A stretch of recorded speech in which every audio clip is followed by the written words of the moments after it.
Hello, my amazing children. This is Grandma Carla, and we are going to read Chapter 3 of Ramona and Her Mother by Beverly Cleary. Chapter 3, Nobody Likes Ramona. In February, there came a day for Ramona when everything went wrong. One thing after another, like a row of dominoes falling over. Ramona's mother set it off. "By the way, Ramona," said Mrs. Quimby after breakfast, as she hastily tossed potatoes, carrots, and stew meat into the crock pot to simmer while the family was away all day. "Please don't run in the hall in your socks. You might slip and fall." Ramona's father was next. "And Ramona," he said, pulling strings of celery before slicing it and adding it to the stew, "when you wash your hands, don't leave the dirt on the cake of the soap." Then Beezus, "Or wipe it on the towel." "I haven't had time to get dirty," said Ramona, who had finished her breakfast, "and I have my shoes on." "We are talking about yesterday," said her father. Ramona thought yesterday was a long time ago, hardly worth mentioning. "Everybody picks on me," she said. Poor kid. Mr. Quimby kissed his wife on the cheek and each daughter on the top of her head. Then he said, singing the first few words, "Hi-ho, hi-ho, it's off to work I go," and at least 46 changes in produce prices to remember. Ramona knew that her father dreaded Wednesdays. The day prices were changed on fruits and vegetables. "Maybe things will be easier when you are more used to the job," said Mrs. Quimby. After her husband left to catch the bus, she kissed the girls as if she were thinking about something else and handed Ramona her lunchbox and Beezus her brown paper bag that held her sandwich. 7th graders thought lunchboxes were babyish. "Scoot along," Mrs. Quimby said. "I have to leave early to take the car for brake adjustment, and then I have to take the bus to work." "I wish Daddy would get used to his job," remarked Beezus as the sisters plodded towards Glenwood School. Clouds hung low, and the wind was cold. For days, the sidewalks had been too wet for roller skating. "Me too," said Ramona, who wanted her parents to be happy so that their children could be happy too. "Why doesn't he find another job?"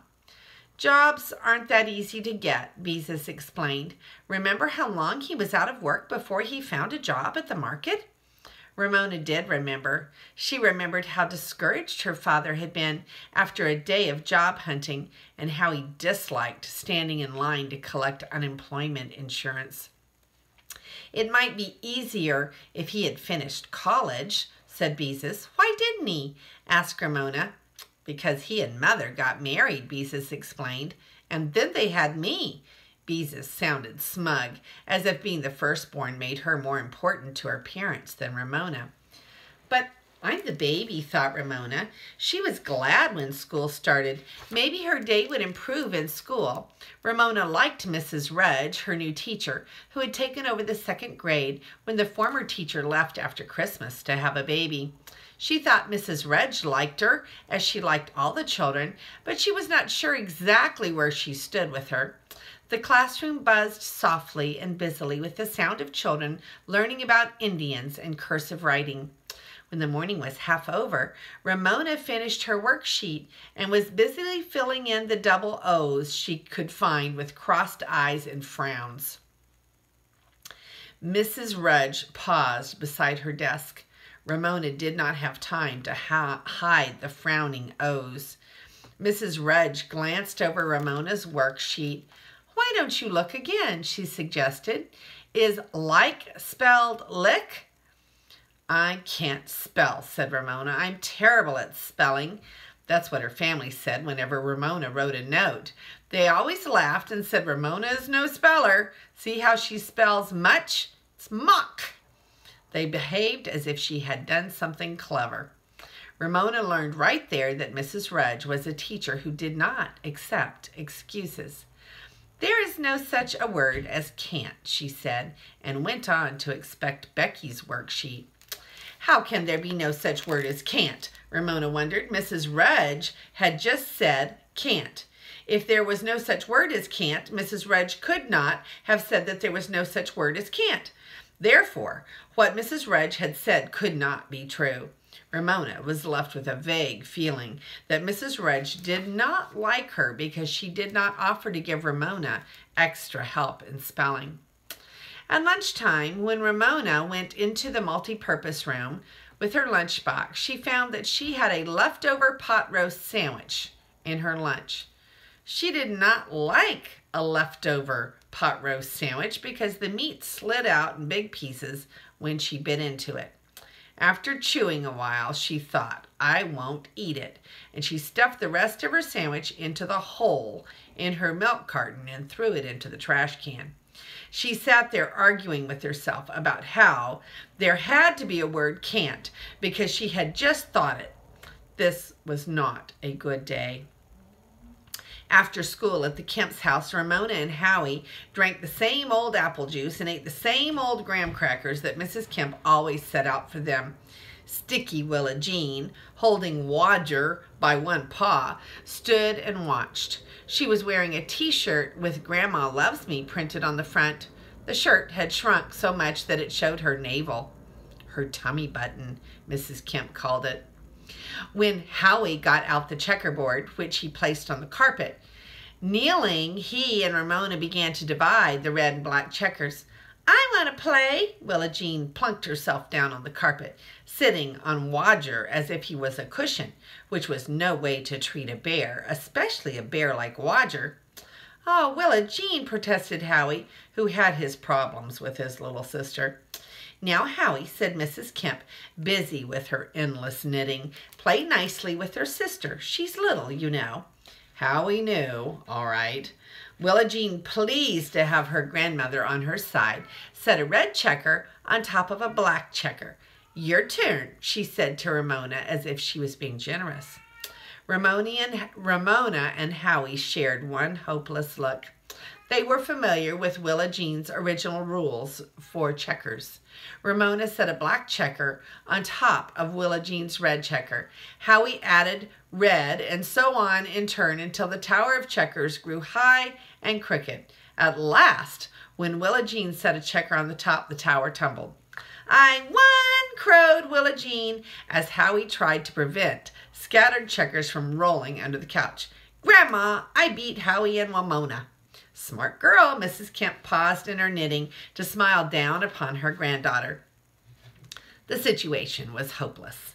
Let's go down to the basement and see if we can think of something to build, said Howie, and Ramona agreed. They would be undisturbed in the basement. Willa Jean was afraid of the furnace. Safe from interruption, Howie and Ramona decided to build a boat of the scrap lumber Mr. Kemp collected for Howie to work with. They had already built a cat, a dog, a duck decoy that Mr. Kemp said would never fool a real live duck. Now they sawed and pounded until they had a boat with 2 decks. They were so good at nailing by now, they did not even pound their fingers. Next, they found a dowel and sawed off 2 pieces for smokestacks, which Howie studied. It's going to be hard to nail them onto our boat. We could use Scotch tape, said Ramona, who felt that almost anything could be accomplished with Scotch tape. I don't think it's strong enough for wood, was Howie's objective. Glue might be better. Scotch tape would work if we use lots of it. Ramona was an experienced user of Scotch tape. In the end, glue won out because Howie thought the boat should look neat. Very, very carefully, they spread glue on the ends of the dowels and pressed them in place. They put the top back on the tube of glue and each held a dowel in place, waiting for the glue to dry. They had not spilled a drop. Fortunately, the glue was quick drying. Let's see if our boat will float, said Howie. He pressed the plug of the laundry tub in place and turned on the faucet. Howie, what are you doing down there? Mrs. Kemp called from the top of the stairs. Just seeing if our boat will float, he answered. All right, said Mrs. Kemp. Just don't let the tub overflow. We won't, promised Howie. The boat floated. Howie and Ramona stirred up a storm of sea to make things interesting and watched their boat ride the waves. As it bobbed up and down, Ramona happened to glance up at a shelf above the laundry tub. There she spotted a blue plastic bottle with the picture of a nice old lady's face on the label. Bluing. Ramona knew all about bluing because her mother had used it to make the whitewashing look whiter back in the days before she had gone to work. If we could get that bottle, we could turn the water blue like a real ocean, she suggested. It only takes a little bit. Howie was enthusiastic. But how were they to reach a bottle on such a high shelf? For some reason, Mrs. Reg's words, "There's no such word as can't," ran through Ramona's mind. Of course they could get that bottle of bluing. Ramona managed to balance on her stomach at the edge of the tub. Then she got one knee up and with a boost from Howie was able to climb up onto the edge of the tub. She stood teetering on the narrow edge, clinging to the front of the shelf with one hand while she managed to grasp the bottle with the other and hand it down to Howie. As she did so, the top flew off. Bluing splashed over Howie, who tried to catch the top, only to have the bottle slip from his fingers into the tub of water, where it poured forth swirls of beautiful, deep blue. Ramona was so startled she lost her balance and landed standing up to her knees in blue water. "Boy, Ramona, see what you've done." Howie looked down at his shirt and jeans, now streaked with blue. Ramona felt that Howie was being most unfair. She did not spill the bluing on purpose. Besides, why wasn't the top of the bottle screwed on tight? Because some grown-up had not screwed it on, that's why. Children weren't the only people who did things wrong. She fumbled through the blue water, now much bluer than any ocean, and pulled the plug. As the water drained out, she and Howie looked at one another. Now what should they do? Mrs. Kemp called down the stairway. "It's awfully quiet down there. What are you two up to?" "We had sort of an accident," confessed Howie. Mrs. Kemp came running down the stairs. "Oh, my land," she cried. "Oh, my goodness." Willa Jean began to howl at the top of the stairs. "Grandma won't let the furnace get you, darling," said Mrs. Kemp. Willa Jean sat down at the top of the stairs and wept. Mrs. Kemp lifted dripping Ramona out of the tub. Then right there in front of Howie, she pulled off Ramona's socks, slacks, blouse, and dumped them into the washing machine. Then she pulled off Howie's socks, shirt, and jeans and dumped those in the washing machine too. Ramona and Howie did not know where to look. They were so embarrassed to be standing there in their underwear. 2 years ago, they would not have minded. But now that they were in the 2nd grade, they felt that underwear was private. Mrs. Kemp filled the tub with a few inches of clear water and lifted Ramona back in. Without a word, she began to scrub Ramona's feet with a bar of yellow soap. When it was plain that Ramona's feet were going to stay blue, she lifted Ramona out again, pulled a towel out of the dryer, and handed it to her. Then Mrs. Kemp went to work on Howie's blue hands. When Ramona's blue feet were dry, she asked politely, "What will I wear?" Of course, she could not go around in her underwear. "We'll find something." Mrs. Kemp, rinsing Ramona's shoes, sounded grim. She held up the shoes, now a strange greenish blue, to let the water drain off of them before she leaned them against the furnace to dry. Suddenly, Mrs. Kemp missed Willa Jean. "Oh, my goodness," she cried, and dashed up the stairs. Ramona and Howie, careful not to look at one another, followed. What Ramona saw made tears come into her eyes. There sat Willa Jean, under the dining room table, holding a pair of scissors, sharp scissors, and Wodger, who now had only one leg. Willa Jean had cut off Wodger's leg. That lovable bear. How could Willa Jean do such a terrible thing? Ramona felt like crying. She loved Wodger so. "Give Grandma the scissors," coaxed Mrs. Kemp. "We don't want the scissors to hurt Willa Jean." "Boy, Willa Jean," Howie was disgusted. "What do you have to go and do a dumb thing like that for?" Willa Jean looked as if her brother had said something unkind. "I wanted to see if Wodger had bones," she said. "He is so soft you should know he doesn't have bones," said Howie. "You didn't have to wreck him." Willa Jean looked at the stuffing coming out of her bear's wounds and began to cry. "Never mind, darling," said Mrs. Kemp. "Grandma will sew Wodger's leg back on after she finds some clothes for Howie and Ramona." Ramona was soon bundled into Howie's old shirt and jeans and a pair of ragged sneakers much too big for her. She sat on one end of the couch while Howie sat on the other. Ramona was cross because she did not like wearing Howie's old clothes.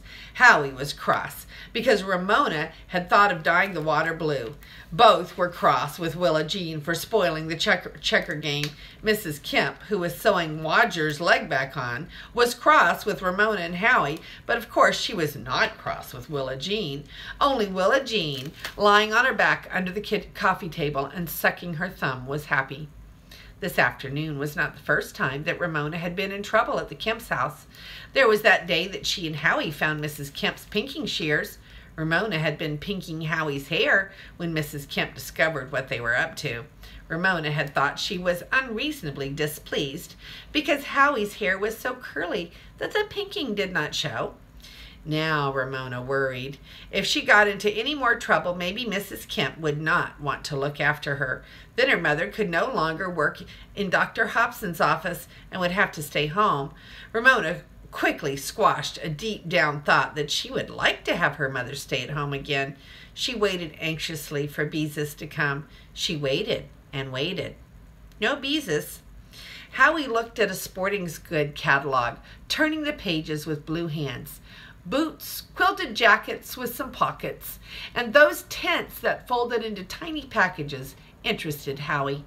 He did not offer to share the catalog with Ramona, even though he knew she liked pictures of duck decoys. Ramona heaved a gusty sigh. She wished that she had brought her Betsy book with her. She enjoyed reading about Betsy because everyone in the book was so nice to her. When Roger's wounds were mended, Mrs. Kemp started supper. The fragrance of pork chops floated from the kitchen. The younger Mrs. Kemp, Howie's mother, came home with packages and bags of groceries. "Why, hello, Ramona," she said. "I didn't know you were still here." Mrs. Kemp came home from work. "Hello there," he said. Mr. Kemp came home from work. "Hello there," he said. "Are you still here?" Ramona did not know how to answer such a question. She felt embarrassed, in the way, unwanted. Where was Beezus? What had happened to her parents? Her ears strained for familiar footsteps or the sound of the Quimby car. "Your mother and father are late today," remarked Howie's mother as she set the table. Once more, Ramona did not know how to answer. Cars were now driving with their lights on. Why didn't somebody come? What if her mother and father had been in an accident? Who would take care of Ramona? It seemed as if she might have to sit here on the couch in Howie's old clothes forever. Ramona began to feel hungry. How good a pork chop would taste. She knew she would not be asked to share the Kemp supper. With the price of meat these days, there would not be an extra chop. Ramona's mouth watered so much that she had to swallow. She thought of the pot roast sandwich that she had not finished at lunchtime. "Ramona, could I fix you up peanut butter and crackers?" asked Howie's mother. "No, thank you." Ramona pictured a brown chop with mashed potatoes and a pool of gravy. The Kemp sat down at the table with Willa Jean perched on two cushions beside her grandmother, who began to cut her meat for her. "And she won't even eat a whole chop," thought Ramona, who felt like a stranger, an intruder in the lives of others. The Kemps said little as they ate. Perhaps they did not want to talk in front of an outsider. Ramona listened to the clink of the knives and the forks against the plates as the Kemps ate their pork chops. She was profoundly embarrassed. "Willa Jean, darling, we don't chew with our mouth open," said Willa Jean's grandmother. At last, when Ramona was blinking back tears because she was sure that her parents would never come, the old familiar car turned into the driveway. "Goodbye," cried Ramona, pulling on her car coat as she ran out the door. Mr. Quimby was driving. Mrs. Quimby sat next to him, and Beezus was in the back seat. She must have been picked up at a friend's house. "You were late," Ramona informed her family, her voice stern. "You kept me waiting." "I'm sorry." Mrs. Kemp sounded tired. "It was one of those days. After work, when I went to catch a bus to the garage to pick up the car, the bus was late. When I finally got to the garage, the mechanics had not finished the job, and I had to wait some more. And I had to keep your father waiting, too." "What a day," said Mr. Quimby. "Price changes to remember, and I worked the express line besides." Ramona knew her father disliked the express line, in which customers were not supposed to have more than 9 items in each basket. Many people tried to slip through with 10 or 11 items. Everyone in line was in a hurry and counted the items in one another's baskets. There were arguments. All this unpleasantness took a lot out of Mr. Quimby. "Please, please like your job," prayed Ramona, forgetting her own troubles for a moment. Mrs. Quimby turned in the front seat to look at her daughters. Of course, she noticed that Ramona was wearing Howie's old clothes.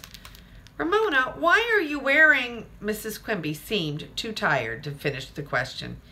"Howie and I sort of spilled some stuff, and Mrs. Kemp washed her clothes, and they aren't dry yet," explained Ramona. Her mother could discover the blue of her feet later. "It was Willa Jean's fault. She wrecked our checker game, so we had to go down to the basement to get away from her." "Sounds like you," said Beezus. "I can remember when you used to bump the coffee table with your tricycle when I was playing checkers with a friend." "I did not." Ramona was indignant. "You did too," said Beezus. "You just can't remember." "Girls," said Mrs. Quimby, "it doesn't really matter who wrecked whose checker game, or where or when." Rain slanted through the beams of the car lights. The windshield wipers slip-slopped, and the family was silent. Ramona, huddled in the corner of the back seat, wondered if she had really been as awful as Willa Jean. Nobody loved Ramona. Well, maybe her father, a little bit sometimes. If her mother really loved her, she would say to Beezus that Ramona was never anything like Willa Jean. Ramona not only felt unloved, she was so hungry that her stomach growled. As Mr. Quimby turned their car into the driveway, she thought of the stew that had been simmering away in the crock pot all day. How good it would smell when they opened the door. The crock pot always gave out a warm and welcoming fragrance, as if Ramona's mother had been home all day long preparing supper to greet them. One whiff of the stew, Ramona was sure, and everything would be all right again. Her mother would forget her troubles with the car, and her father would begin to make jokes again, and she and Beezus would set the table, and they would all sit down to a nice, warm dinner. So that is the end of chapter 3, and let's look at the pictures. Okay, so poor Ramona feels like nobody likes her. Here's the first picture of Ramona and Beezus as they are going to school. And it's rainy out, kind of a nasty day. Water down on the ground. And then this is a picture of Ramona's paper. She was taking all of her letters that had double O's, and she was making them frowny faces. She wasn't having a good day, was she? And then here's a picture of Willa Jean ruining their checker game and taking all the fun out of playing checkers. And here's a picture of Ramona getting up on top of the wash tub to reach for the bluing, and she wound up all blue, and so did Howie, and she was standing inside the wash tub when she finished, and it was just not a very good day. Here is poor Wodger getting his leg cut off. Willa Jean chopped off his leg to see if he had any bones, but stuffed animals don't have any bones. And here is Ramona running out of the Kemp's house. She is so glad that finally someone is picking her up. She has to run out in the rain in Howie's clothes. That is the end of chapter 3. Poor Ramona. She doesn't feel like anybody really likes her. Have you ever felt like everybody just kind of doesn't like you? I think everybody's felt that way every once in a while. But I know someone who always loves me, even when I'm not very lovable, and that's Lord Jesus. And I hope you know that too. And this is Grandma Carla. And I love you.